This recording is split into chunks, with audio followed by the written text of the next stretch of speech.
Hi Gabsia. The World Cup has brought millions of tourists to the US, and a lot of them are struggling to adapt to the natural disaster that is America. Driving here in Houston has been nuts. America, we need to talk. I'm burnt to a crisp. It's just too much. Someone needs to study America's effect on tourists, and that person's me, even though I'm very underqualified.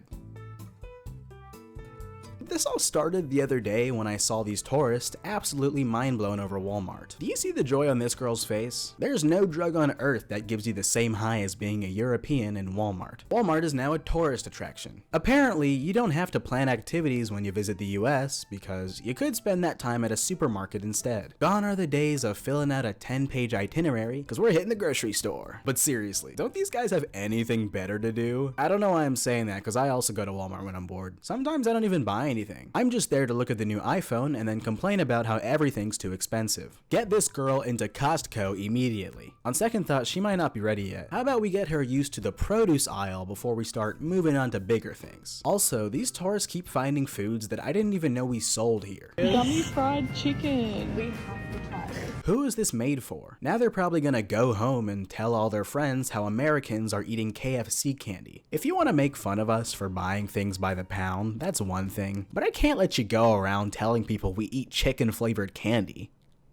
Are you guys eating chicken flavored candy? It's kind of crazy how much stuff we have in our stores that tourists can't comprehend. They even found out how to turn the grocery store into an infinite content machine. This is the biggest tourist attraction I can have as a European. It's like a museum, literally like a museum. This guy makes videos where he just documents things he finds in American stores. I feel like he could make this a 200-part series if he wanted to. The gallon of mayo, the ground beef, the 3-liter Coke. Now that I think about it, why are we allowed to buy drinks that weigh as much as a newborn baby? From the outside looking in, this country is absolutely ridiculous. I mean, it feels so normal to me, but I never realized that some people don't have massive bulks of soda stored in their house. Okay, that sounds really weird to say out loud. I feel like some of this stuff isn't that crazy though. Like, this is just a pizza. Do you guys not split up food? Is that like a thing for you guys? As someone who was born and raised down south, I don't really understand what all this hype is about. I mean, I get that you don't have Walmart, but I feel like there's gotta be more to this phenomenon. What exactly is it about Walmart that warrants a 10-part video series and their logo tattooed on your arm? It feels like there's a chemical in the air that reacts with tourist brains differently than Americans. But seriously though, why do Europeans get so shocked whenever they see stuff sold in bulk? Well, it's actually because they don't have that outside of America, dumbass. It's a little more complicated than that. Believe it or not, the massive American grocery stores you're probably used to weren't always like that. There was actually a time in our history where Americans didn't do their shopping in a warehouse 3 times the size of a football field. I know, it's crazy to imagine a time when the United States wasn't made of 50% parking lot. Before World War II, American cities looked a lot closer to what most Europeans would be used to. Big cities like Los Angeles and Dallas were really compact, so there wasn't really any space for massive stores with their own parking lots. Just imagine Saint Denis from Red Dead Redemption 2. You got enough space for a trolley and maybe a horse or two, and that's about it. So most shops were smaller and close enough for you to walk to on your way back from work. People would stop by different shops during the week depending on what they needed. You'd stop at the baker for bread, the butcher for meats, and the corner store for cocaine. And if you think about it, that's pretty close to how a lot of major European cities still operate today. Everything is so spaced out. This place is just too big. Now, you're still gonna see abominations like this wherever you go in the world, but they're basically the new default in America. You know what? Europeans should actually be glad our cities are 50% parking lot, because now you can see the McDonald's from miles away instead of having to use directions. And those differences make for a huge culture shock. I mean, it doesn't really make sense to put a warehouse and parking lot in the middle of a city that looks like this. So the concept of that being normal for us really messes with their brains. They're treating Walmart like it's Disneyland. Look how entertained this guy is. And here's a little secret they don't want you to know about. They actually keep Walt Disney's head frozen in the back of Walmart. Part of the reason why American stores started getting bigger is because the land here was really cheap. There just weren't that many people living here relative to the massive size of the country. Here's a picture of France in 1930 with a population of 40 million, and compare that to the US with a population of 120 million. So that kind of explains why Europeans think our stores are massive, but it doesn't explain why we have mayonnaise by the gallon, or why you can buy a gun, get your tires changed, and have dinner all without leaving the store. I guess when you put it like that, America does not sound real. But to fully understand this phenomenon, we have to talk about something I've been avoiding. We have to talk about cars.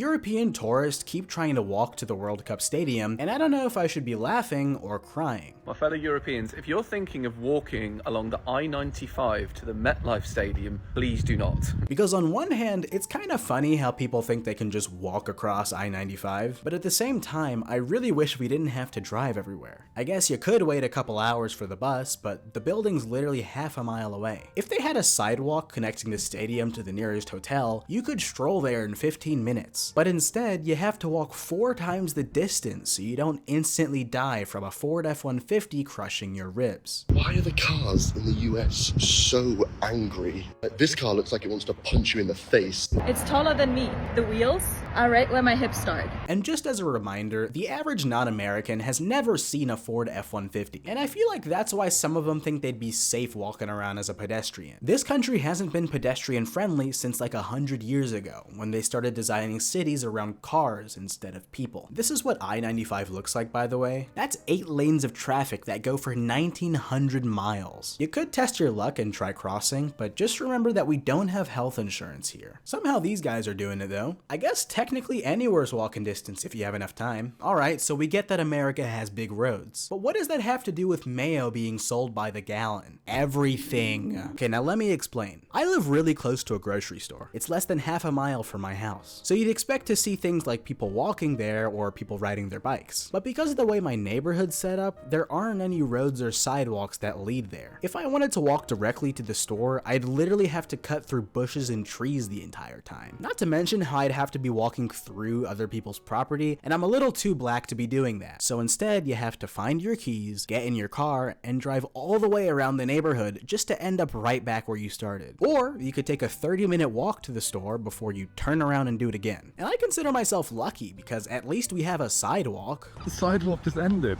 And then what do we do now? James, what do you call this corner? Death corner. A lot of places have sidewalks that abruptly end as soon as you leave the neighborhood. Or sometimes there's just no sidewalk at all, so you're at the mercy of whoever's driving up behind you. Tourists are coming to terms with the fact that they can't walk wherever they want anymore. Well, I've been here for 19 years and I'm still mad about it. With that being said, if I'm going through all that trouble just to get groceries, I'm buying enough food to last me a month. Cause why would I waste gas money driving back to the store every day? I don't want to be in my car any longer than I have to. So can you really blame Americans for buying things in bulk? You want to sell me a month's supply of food and you're giving me a discount? The other options just aren't as reliable. You could go to the farmer's market if your city has one of those, but they might not have everything that you need, and most of them are only open for 1 day a week. For most people, that just isn't enough to replace the convenience of the supermarket. Also, do they sell Lucky Charms at the farmer's market?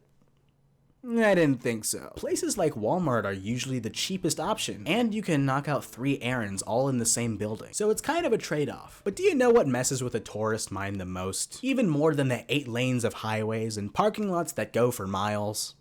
It's the food. It's our food. Whenever foreigners talk about America, there's a good chance they're making fun of our food. Or the government. To be fair, most of our food is manufactured in a lab to be as addictive as possible, and the average tourist can't physically handle that. The flavors, the burst of flavors. My guy, you're at Raising Cane's. Nothing on the menu should have you acting like that. What could you possibly be eating at home that makes Raising Cane's look like a 10? I remember when they opened their first location in my state and there was like an hour-long line just to try some. Needless to say, I did end up wasting $12 that day. I guess I should have gone to Chick-fil-A or something. The point is that a lot of tourists are finally understanding the hype train after visiting America for the first time. You think our backs are this big for fun? We've been genetically modified to produce the most artificial, diabetes-causing food, and somehow you're still gonna eat it. There's this one British guy on TikTok who has the best reactions to American food. Oh, that's actually bloody brilliant. Chili cheese fries. Yeah, I could get down with that. I mean, honestly, he looks like he's lived here all his life. He's got the shirt, he's got the beer hat. Look at his mustache. That's a damn good cosplay if I've ever seen one. The only problem is he always loves everything. And it's kinda hard to give a good ranking if every food is a 10 out of 10. All the tourists I'm seeing talk about American food either love it or absolutely hate it. Now, I had to dig around a little bit to find some of the hate videos, but most of them were talking about American fast fast food. Which is fine because, you know, everyone's entitled to their own opinion, but you do know that we eat more than just fast food, right? I feel like you're not even going to the good fast food places either, because who told you to go to Arby's? It is good.